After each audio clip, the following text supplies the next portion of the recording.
शिशु पढ़ना जुगाचार्य शिशु पढ़ना परम पूज्य शिशु आचार्य आज सत्संग उपस्थित से गुरुजन मंडली भक्तिमती मातृ मंडल छोट छोट पिला साधु सज्जन मंडल तथा माइक साजर शुणुवा समस्त श्रोतृ मंडली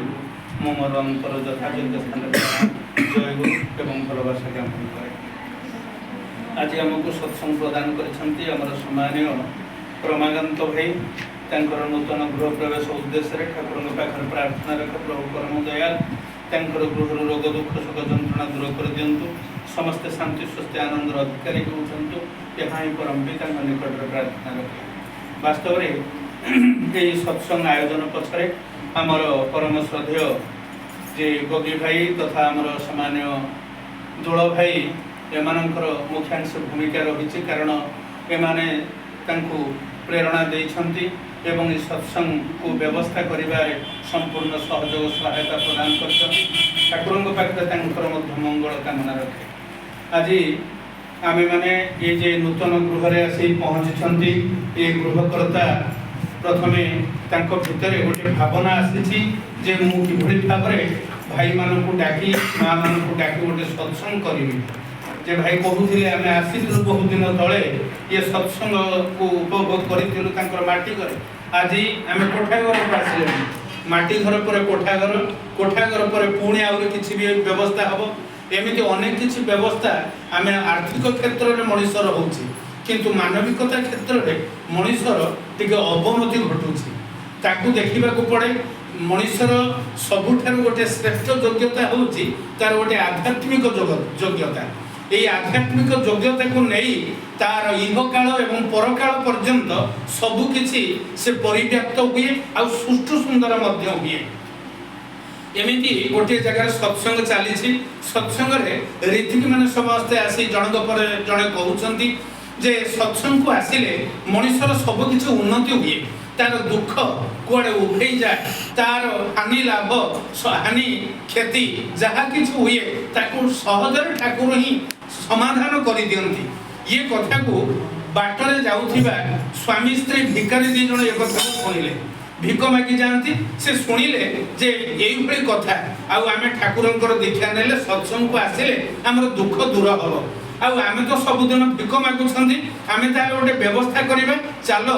आमे ए सत्संग रे आश्रय नै जिबा। से दुई जण आसिले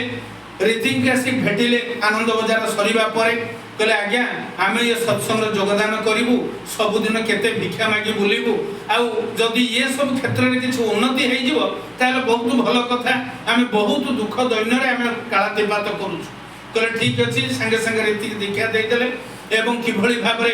जजन जाजन इष्टवृत्ति करिबा को पड़े प्रार्थना करिबा को पड़े सब गुडी को बुझाई दिया गला जेमिति पिलाटी विद्यालय को आसिले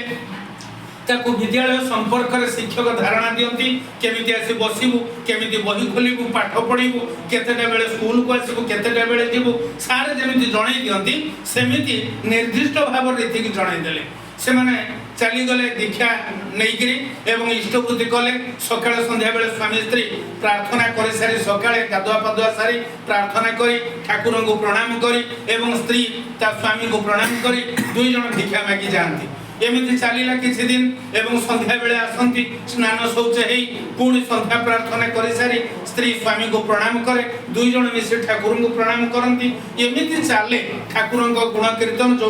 पाखर सत्संग हुए से जाती यही किसी दिन गला गोटे वर्ष विषय भीतर देखिले से जो भिकारी से भिकारी सेमती भिक मागी चली ना घर बाड़ी होची ना से किसी आर्थिक टंका पैसा बैंक रे जमा होची ये सब किसी हेलानी स्वामी स्त्री विचार कले कहले ना ये सब जिनस आम दरकार ना गोटे वर्ष भीतर आम किसी भी हेलानी आम जीवा ये इष्टवृत्ति नहीं ठाकुर को फेरे देवा से माने चिंता कले एवं जाई ठाकुर पाखे पहुँचले जाऊँ ठाकुर पाखक ठाकुर था देवघर आश्रम एवं ठाकुर से कौन कले केष्टदा को डाकिक कहले देखिल ये स्वामी स्त्री दी जन तारीखटा ठाकुर निर्दिष्ट भाव में कहले आज कि वर्षे पूरण हो जाइए देख इष्टवृत्ति केते से इष्टवृत्ति तक गणिक मो पाखक नहीं आस एवं इष्टबुद्धि गणिक नहीं आसिले ठाकुर बसी दुई जन आसिक ठाकुर प्रणाम कर कहले ठाकुर आम वर्षे है नेलु ये मैंने कहले जे दीक्षा नेले तोर सब समस्या समाधान हम ना आमर किसी उन्नति है ना कौन है आम जो भिखारी कि से भिखारी किसी भी है आपण आम इष्टबुद्धि फेरे दिंतु आम दबा वृथा आम इष्टबुद्धि करवा वृथा एवं दीक्षा नवा वृथा आमको दे दिंतु आम चलीजु ठाकुर संगे संगे कहले ठीक अच्छे तुम इष्टबुद्धि नियो तुम्हें जाओ किंतु गले तुम्हें एति कथा मन रखिबो এই যে ইষ্টবৃত্তি পয়সারে কেতেটা বিস্কুট আনিকি গোটে এই পাখরে বুলুথিবা কুকুরଙ୍କୁ টিকে ফোপাড়ি দেব সে কুকুর মানে খাইবে তাকে আগু কিছু ফোপাড়ি দেব এবং নেই গলে পাখরে দেখিলে বজারটি ଅଛି বজারରୁ পাখরে বিস্কুট কিনি আনি তাকে খোলিকি ফোপাড়ি দেলে বুলা কুকুরଙ୍କ আগু बुला कुकुर ताकू खाई सारिबार किछि समय परे से माने सेठी मरी पड़िले एवं ये कथा देखि पाख दुकानी माने से मानकु गोड़े गले कहले माने कोठु स्वामी स्त्री आसी छथि बोली बोली हम ये कुकुर गुडा को मारी दउछन विष देके गोड़ेले जते बेले से माने प्राण विकल दौड़ले पुणे आश्रम भीतर जाके ठाकुर अछथि ठाकुरଙ୍କ पाखरे जाके पहुंच गले